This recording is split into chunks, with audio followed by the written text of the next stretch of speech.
Hello everyone. Wanted to jump on to give you an update of my meeting with the surgeon today. So I had a follow-up this morning with my surgeon, my liver surgeon from Cleveland Clinic, and much to my surprise, he had his team review my scans, which I was not aware of, from March 31st, so almost a month ago. And they found 2 new tumors in my liver.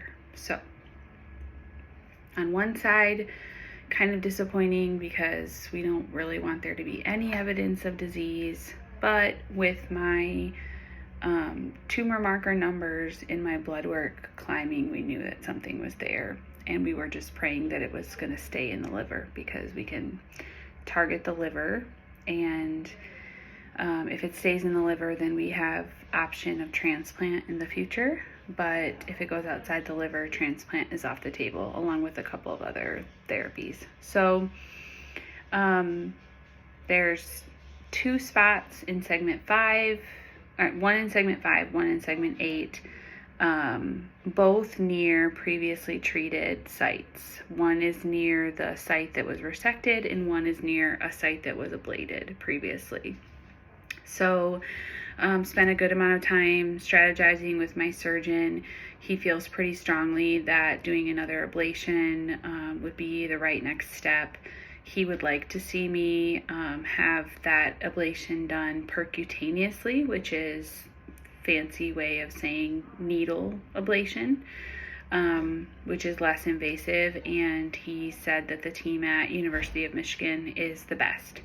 So I am actually meeting with a doctor, liver specialist at University of Michigan tomorrow for a consult, and I will be doing some research this afternoon on who their best interventional radiology surgeon is, their best needle ablationist. I don't think that's what it's called, but I do know someone locally who had needle ablation done through U of M, and her liver has been cancer-free since then, so that's very hopeful. He was very encouraging, said, we want to be really aggressive, you're young, you're in your 40s, and the goal is not to get you to 45, the goal is to get you to 75, which I quickly was like, yes. But then he quickly walked that back and said, we can't guarantee that, and it really depends on how much recurrence you have, and da-da-da-da-da. But I'm holding on to that. We want to get you to 75, because I want a team of people that are working like they're going to get me to 75, not 45. So he did mention that if U of M is unable to do the percutaneous ablation, that he would want to get me in for laparoscopic ablation, which is what he did last time on me. And if he were to do that, he would install what's called an HAI pump. It's a hepatoartillary infusion pump. I always struggle to say it. Basically, it's a liver vein chemo pump. It's a pump that they surgically implant that feeds directly into the portal vein of the liver and administers chemotherapy directly to the liver. I asked him if that pump was an option last time I met with him, and he said it wasn't part of his consideration. Well, his tune has changed now. So I don't know if that's encouraging, or, it is another therapy for me, so another option, treatment option. So he said if for some reason I can't have the percutaneous ablation at University of Michigan, that he would like me to come to Cleveland sooner than later, have the ablation there, and he would put the pump in.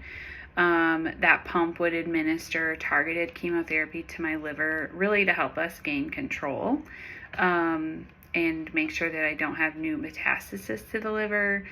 And then I think obviously we would be hopeful for no evidence of disease, and then I would probably start pushing towards the transplant route if we can't get control with the HAI pump. There are plenty of people who have the HAI pump and remain disease-free.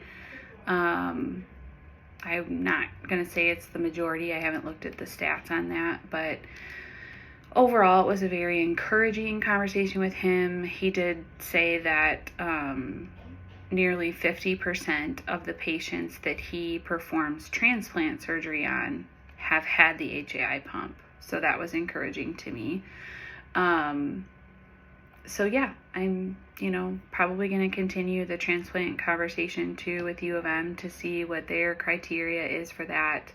I think it's probably still too soon. Dr. Kwan did say that there's a high probability that these are the last 2 tumors in my liver. And then he walked that back a little bit and said, well, of course we don't know, and there could be another recurrence. And he's right, we don't know. We can't see microscopically what we can't see. That's what the DNA test is good for.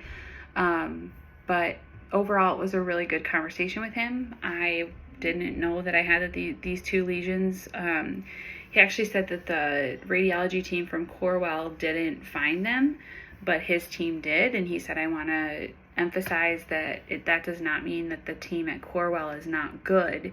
He said, my team is just that much better. And I thought, that sounds a little arrogant, but then I was like, well, you want an arrogant surgeon, honestly. You don't want a surgeon that doesn't have faith in his team and that doesn't have faith in himself in performing what he needs to perform. So, an encouraging update. Thank you for praying. Our spaghetti dinner fundraiser last night was absolutely amazing. We raised almost $3,800, and it just blows my mind. The Lord knows, right? He knew I was going to get that news today. He knew that I was going to have more treatment, and he provided for us last night before we ever even knew what the next step was. And so that's just like our God. He's never late. He's always on time. He's ahead of time. So next step is to meet with Dr. Cho at U of M tomorrow afternoon, get a good, thought from him on whether or not they can do this ablation procedure. And then Thursday I'll meet with my local oncologist and kind of download everything for her there. And then we'll go from there. So my hope is that by the end of this week I have a date for another surgery. I asked Dr. Kwan at what point, how quickly he would want to do surgery, because it's already been a month. And he said, well, a month isn't that long, in the scheme of things. I guess he thinks this isn't very fast growing.